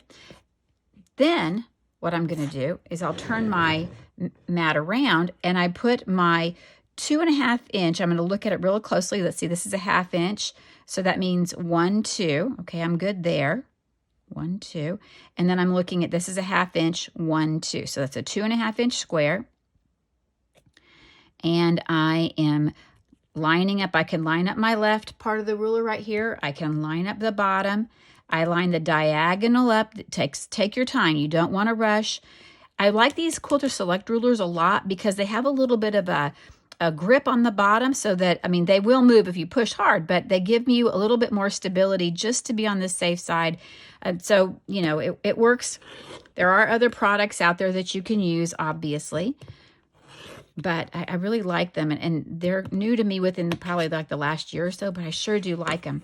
And you can see that when you've done that, if you use that dashed line on the ruler, you can see that in the corner, you actually have a really accurate cut. And that's going to be super important as we begin to piece our blocks. So this was a 6.5 inch ruler, and I got my 2.5 inch square. Let's try it with a smaller ruler, because maybe, let's see if that works. So I've got the same ruler, and I was going to do it this way, but I really can't because the diagonal line is what's super important to me, right? So I'm going to lay the diagonal right there. I can see I need to just kind of take a minute and position it. I'm not worried. I'm not taking off a huge chunk, but I'm going to take off to trim those dog ears. And boy, does this mat help. I tell you what, when you go to, it really does help. Okay, let's see. There's that one. Now, I'm going to take it, and I need a 2.5 inch. So let's see. I've got 1, 2.5. I find the diagonal line, 1, 2.5. The diagonal line is right on that seam. I match up the left, I match up the bottom, everything looks really good, and I cut. Okay, that's 2. Now that was with a 3.5-inch ruler. Now let's see what it looks like if I were to use a 2.5-inch ruler, because that's exactly the size. And then I don't have to worry about counting and that kind of thing. So I'm gonna, again, I'm gonna line up here, and I guess I could bring it down, like really down here in the corner or close to the corner, as long as I stay on the diagonal. That's what's the most important thing, is to stay on the diagonal. Right, kind of like the diagonal should be right there in that ditch. I take it to the right, I take it to the top. I can rotate the mat, which is kind of nice, because I don't even have to move anything because the ruler is exactly the size I need. I always seem to, miss that one little part right there. And ta-da! So I now I've tried it with 3 different rulers. You can use any ruler that you have at home that you're comfortable with. Be sure that you use that diagonal line, because that will really help you stay in the corners. Those are super important, because as we're working on as we're piecing our quilt together, we want to keep those points as we're working. So do the best you can. You take your time. This is not a rush job. That's why we're not doing all 136 half square triangles at the same time. We're just going to do a section at a time and give ourselves some grace. So you can do this. I have confidence. Take your time. Look at that diagonal, 2.5-inch half square triangles. You can do this. Here are all our blocks laid out, but not sewn together. Okay, so what I'm going to do is start sewing pairs of half square triangles together and things that I can piece together. And as I do, I will start joining pieces. So I'm going to start in the upper left-hand corner. This is going to be the right-hand side of the butterfly. So I'm going to start sewing the half square triangles starting in the upper left-hand corner, the half square triangles, sew them to the square. Then I'll sew the log cabin to the rectangle. And then I'll just work my way across from left to right across the top. And then I'll work my way down. And then as I can, I'll piece I'll piece the large wheel onto the other pieces as I can. As you can see, I've sewn 2 of my half square triangles together, and I press the seams open because that's super important. And now I'm looking at the layout in the book in the upper left-hand corner, and I have the fabric, the square fabric, and then I have my half square triangles. I'm going to flip those up and then rotate it just ever so slightly, or just, 90 degrees. And then what I'm going to do is I'm going to line up my fabric, and I want to be sure that I save the point. And what I mean by save the point is right in here. I want to be sure that when I get to this intersection right here, that my needle sinks right in there between the pink and the mint fabric. I want it to go right in that junction right there at the bottom, like it's like a Y, at the bottom of that Y. So what I'm going to do is I'm going to take my time, I'm going to sew, and as I'm approaching, I'm looking to see if that juncture right there is leaning or headed towards that channel in my foot, which it is. And what I'm going to do is make sure it's all lined up. I want to sink that needle right in there. And as you can see it as it's coming up, you can almost hear it as it gets there. I guess we didn't really hear it yet, but let's see. Okay.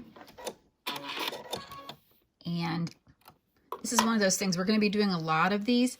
And if you do what I shared with you, and you sew literally right here at that juncture and sink your needle when you're sewing right there in between the mint, the pink, and then the other side of your seam allowance, you're going to save your point. You won't chop it off by using your accurate 1/4-inch seam. So you can see that my point is exactly what I want it to be. pretty great. Okay, so now what I'm going to do is I'm going to go press this seam open, and then I'm going to proceed to the right. The next block over is the small log cabin and a rectangle. So again, pretty just a straight seam, nothing complicated or challenging about it. I'm going to go ahead and use my leader ender. I'm going to go ahead and flip my fabric up. And why? Because I want to be sure that I'm sewing on the piece of fabric that has the pieces, the seams, seam side up, and my other piece is seam side down. So okay, got it there, got it there.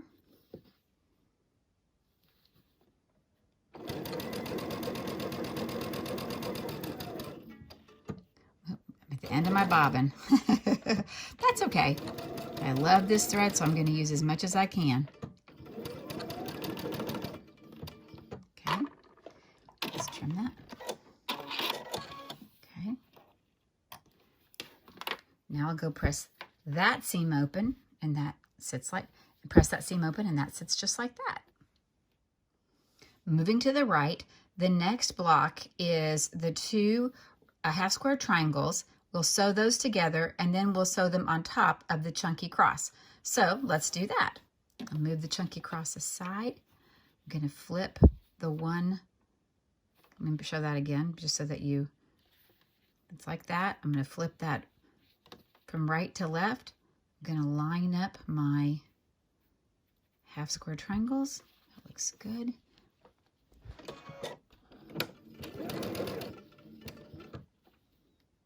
And then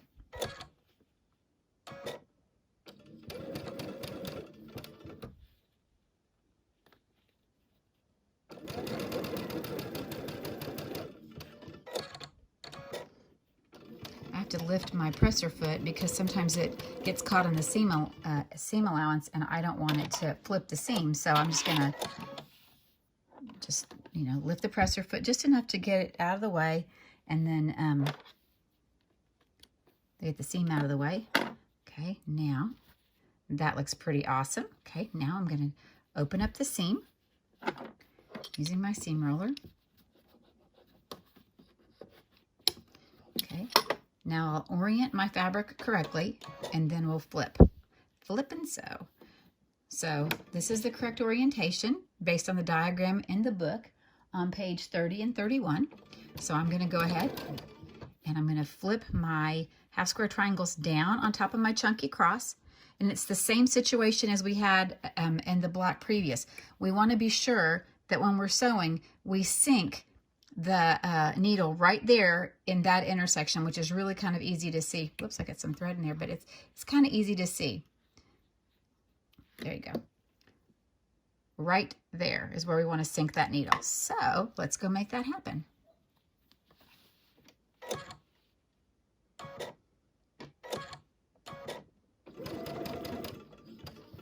Okay. I don't have anything underneath that I have to be aware of, any kind of seams or intersections, so I'm in a good place there.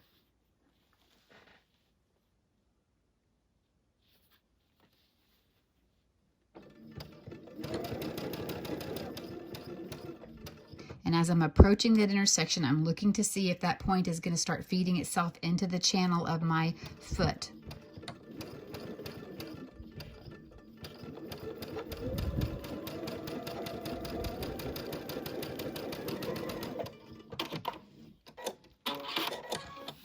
Okay, let's take a look. What do we think? It looks like I might have overshot it just a little bit, but we'll see when we open it up whether we did or not. Oh, I don't know. I think that looks pretty great. What do you think? We'll go press that seam open. That point looks great to me. Think it's a keeper. Okay, I go press that open, and then I'll move on to the next block. Moving over to the right, it looks like we're going to be doing the half square triangle attached to the rectangle. This is what the block looks like. I want to attach this half square triangle to this rectangle, so I'm going to flip. I want to flip this over like that because I want to sew with the pieced side up. I would be tempted to sew with the solid side up, but that's not a good idea because I want to make sure nothing gets flipped. So I'm just going to rotate it ever so slightly.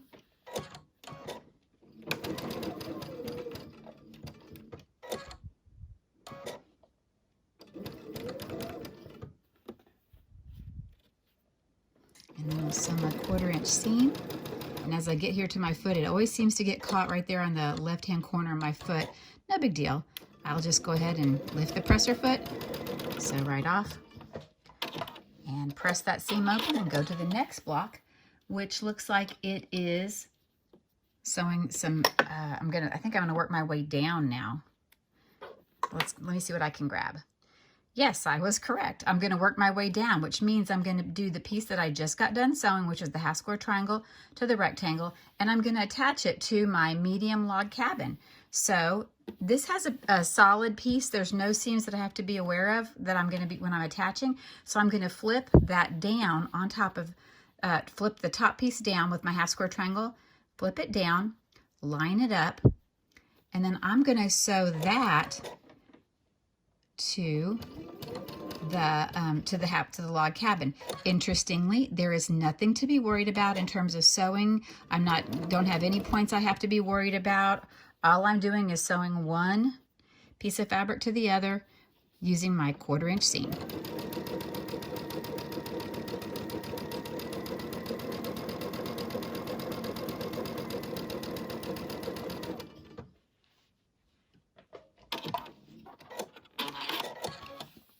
We'll go press this open, and then I'm going to move to the next block, which is to the right of that, which is 2 half square triangles and another rectangle. So let me go press this and grab those pieces. All right, this is the farthest block to the right in the uppermost corner. So I have this rectangle piece, then I have this half square triangle and this half square triangle. So what I want to do is I'm going to sew the 2 half square triangles together to make a unit, and then also this unit onto the rectangle. So let's do that.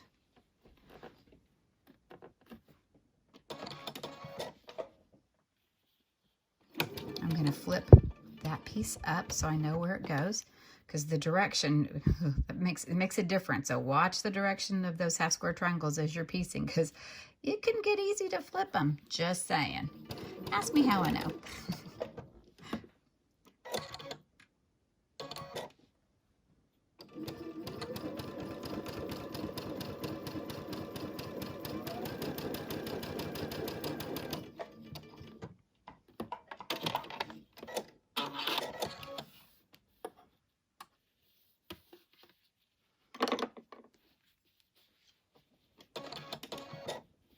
Okay, now I'm just going to verify that I have the mineral piece up, and then I have my floral piece below that. I'm going to attach that now to the rectangle. So I'll flip this up. Again, nothing to worry about in terms of seams or anything. All I want to do is make sure, because the piece below is a solid piece with no piecing to be worried about. So let me run my leader ender, and then I will match that up.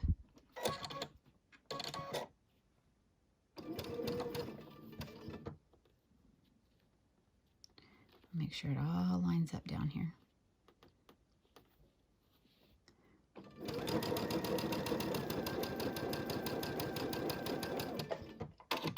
Okay. And then we'll see where we are with that. So when I iron it, that piece is going to be like this, and that's the uppermost right piece of fabric, or the blocks that I've got so far.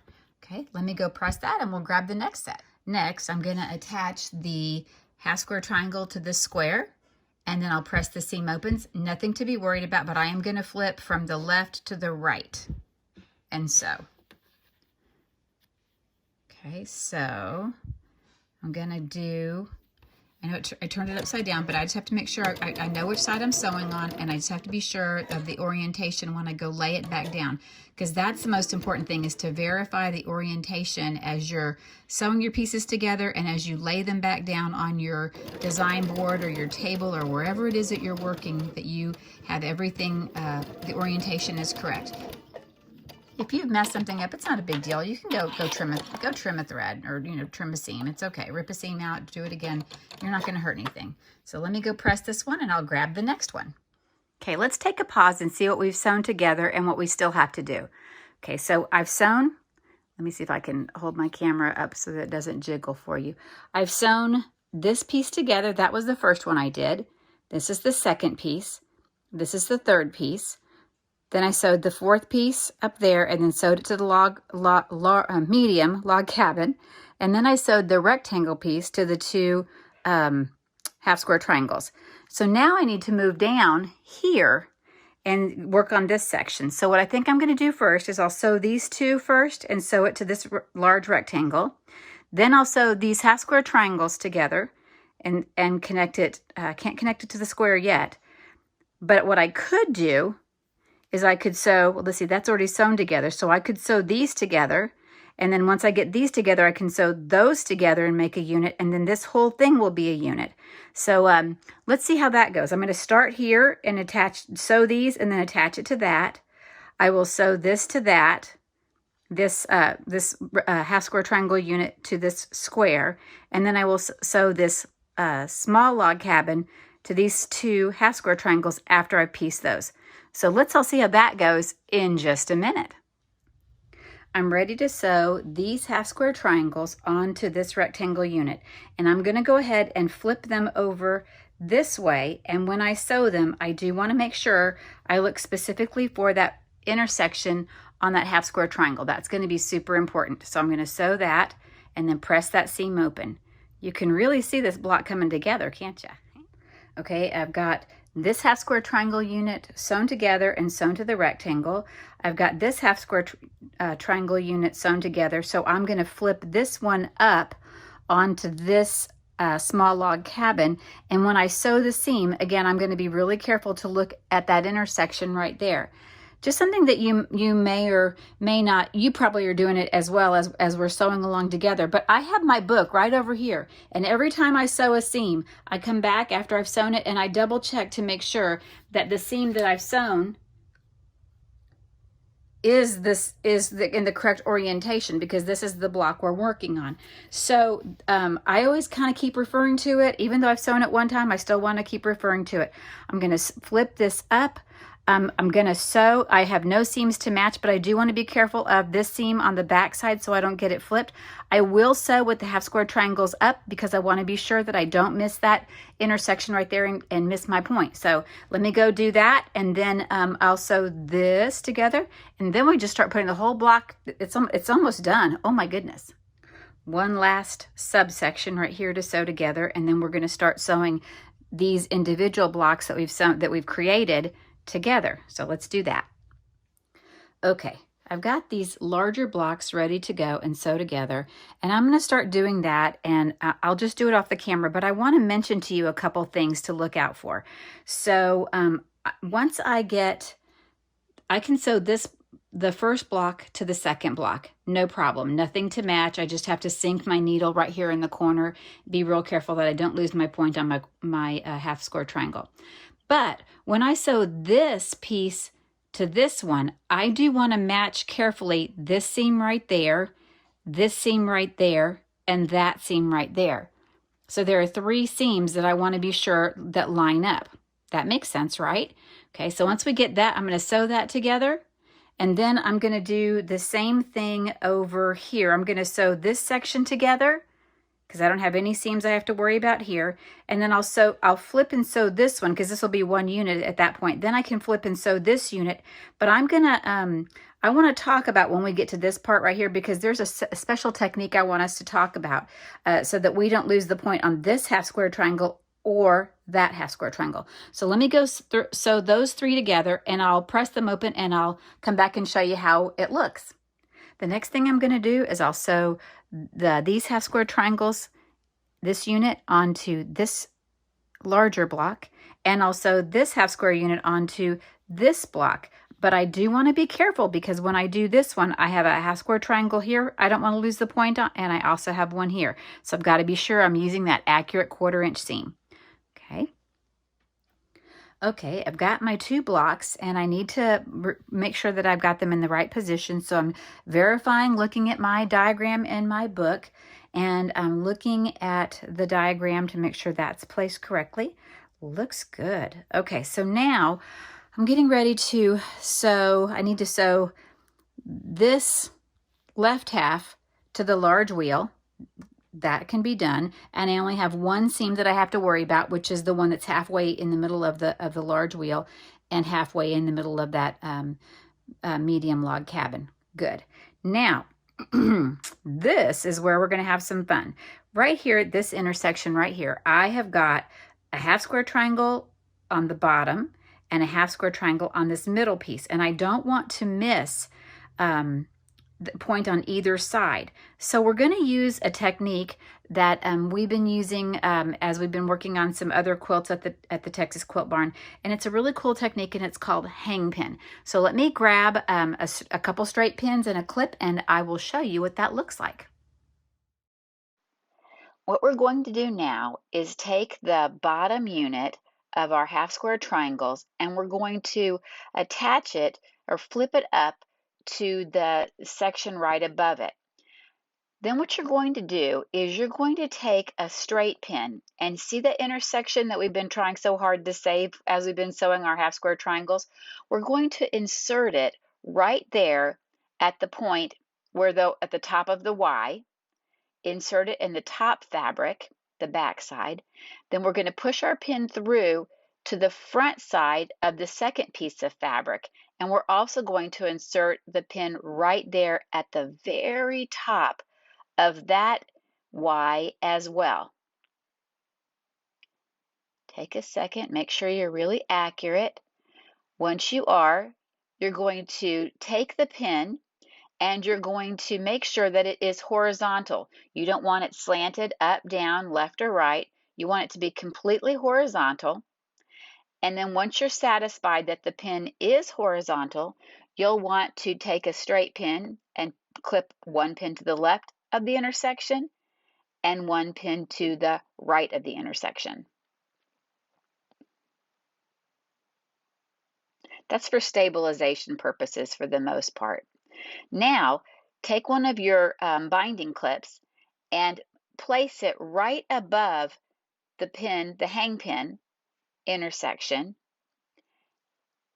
and make sure, double check, make sure everything looks the way you want it to. Line up the rest of your fabric,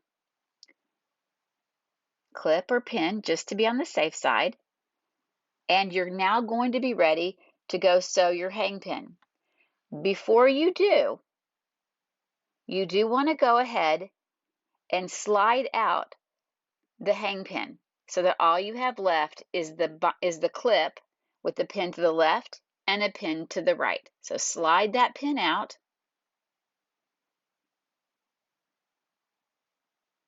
Make sure your clip is in there safely and securely and that your seams aren't flipped.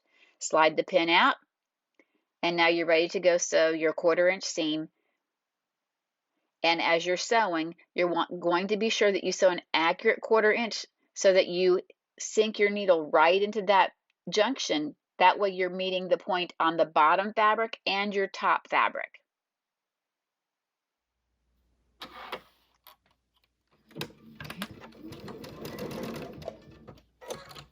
I'm going to go ahead and start my seam. All my pieces of fabric are flat. I'm closing in on that pin, so I have to take the pin out. Not a problem. This just helps secure my fabric.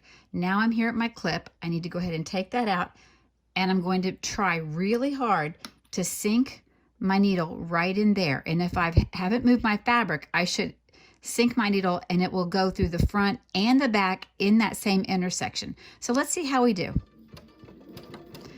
And it's looking, am I leading it? It looks like it's headed in the right direction. I need to take that pin out because I don't want to hit that pin. It looks like I may get it. Let's see. Okay, I have no other seam, so I'm just going to keep on going.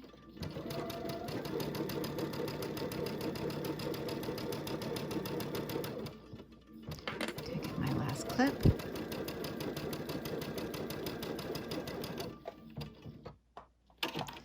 now the moment of truth. Let's see if we were successful. Okay, so I'm going to open up my fabric. And when I open up my fabric, I'm looking at this intersection right here. And I have to see, let's see, I've got some threads. Oh, so I need to clip some threads. I think once I open up that seam, I think I saved my points. I think it looks pretty great. What do you think? Hang pin. We'll be doing it often. So feel free to practice on some practice half square triangles, but we will be doing it quite often. And I will press this open, and I will go back to the collection of blocks, and we'll see how what we have to do to finish up this right-hand side of the butterfly quilt. Now that we've brought everything back where the points for my hang pin came together, I'm pretty pleased. Now what I'm going to do is I need to just verify, because it looks like I just have 4 pieces left. The large wheel will be attached to this, and I only have to watch out for that intersection. So I can fold this down, and I'll clip this just so that I know this is what I have to put together, but I'll double check before I take it to the machine. This is the only seam right here, the center one. This one right here, this one has quite a few, and I believe, if I'm not wrong, I have one more hang pin. When this piece gets folded down, the top piece gets folded down onto the bottom piece of this block, I think I have a hang pin that's going to happen right there, in addition to several more seams that I need to be really careful about. So again, flip the top down or the bottom up, whichever works for you. If it was me, I would do the hang pin first and then worry about the other intersections second. You can either use pins or clips, but take your time. This is gonna take some time, and then you'll sew this one. And then when you open it back up, then we'll look and see what intersections we have left to be concerned with. Okay, now it's time to do the very last seam. So I've attached the top section to the large wheel, and I've attached the right-hand sections together. And as you can see, the seams all went together. Now my job is to see if I can line these up. So let's take a look at what I need to think about as I'm sewing this. Okay, so I have a half square triangle here, but I don't have to worry about a hang pin there. That's okay.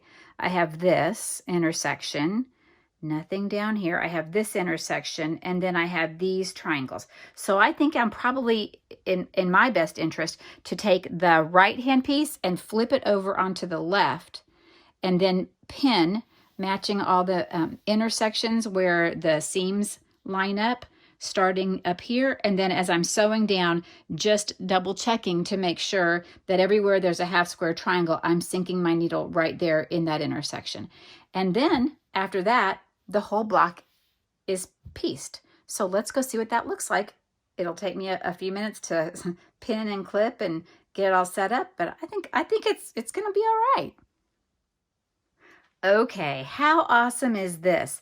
We have the entire right side of our Tula Pink Butterfly, section 1, completely cut, pieced, sewn. It looks fabulous. Now, our goal is to do the exact same thing on the left-hand side. And you might be saying, oh, how are we going to do this? Well, let me show you a really, really cool trick. Okay, what you're going to do is you're going to grab the various blocks that you have. So I'm going to start with my chunky cross. I'm going to take the chunky cross, I'm going to lay it upside down, and I'm going to lay it right on top of the chunky cross that's there. Easy. Then I'm going to take the small log cabin, and I'm going to lay it right where it belongs. And I'm going to orient it wherever, so like this one has the pink square in the upper left-hand corner, so this one will have the pink one in the upper left-hand corner. This one has it in the bottom right, so I'll put it down here, bottom right. Okay, that looks good. Okay, now I have my next log cabin, so I'm going to take it and I'm just going to turn it over and put it right where it goes. Works like that. I'm going to take my large wheel and I'll just put it straight down like that. Looking pretty great right there. Okay.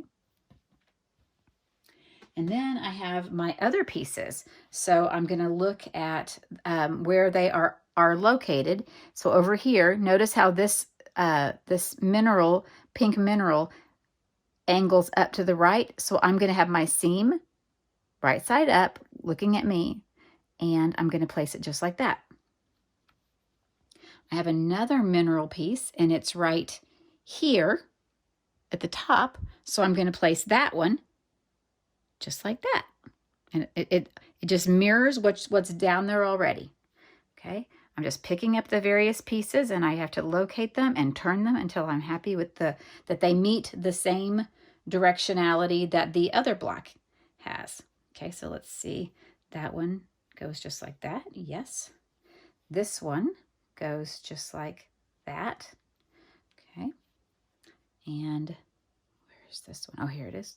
This one goes like that. Looks good. Okay. And we just keep doing this until we have all of them. And then we're going to go do the same process that we did before. We're just going to start sewing small pieces together until we get larger pieces. And then once we get the larger pieces, then we can sew them together. And I'm missing this one, and it goes right here. Nope, not like that, like this. Okay, see? Then we'll take that one and goes there, and that one goes there. I have this rectangle piece goes here. And you can see, this is not anything that is super hard. It's just going to take some patience on your part to piece it together just like you did on the other side. Not a big deal. I have a square. Where does the square go? I think it goes right there. Yep, that square goes right there. Okay, and then this square goes right here, and this square goes right here. We're going to do the exact same process. If it was me, I'd start in the upper right-hand corner, start with your two triangles, and then as you piece them together and you lay them back down, you want to verify that the pieces angle and are positioned in the exact same way. They're a mirror image, because basically what happens is when we flip them over, they are a mirror image, aren't they? Okay, so take a few minutes, or maybe go take a break and then come back and start sewing this together with the mirror image. Okay, take your time, don't rush, and I'll see you back once you have your second piece sewn together, or second section of section 1 sewn together. Does that make sense? We're so close. And here we are. Our 2 blocks for section 1 are complete. Can you believe it? You do have 4 half square triangles left over that we'll be using in another section. So just hold on to those and just keep them safe because we'll be using them. But until then, enjoy your beautiful work. I hope you've enjoyed section 1, and I hope you found that it wasn't near as hard as you thought it was to put together. And until next time, I look forward to seeing you next month. See you next time, friends. Bye.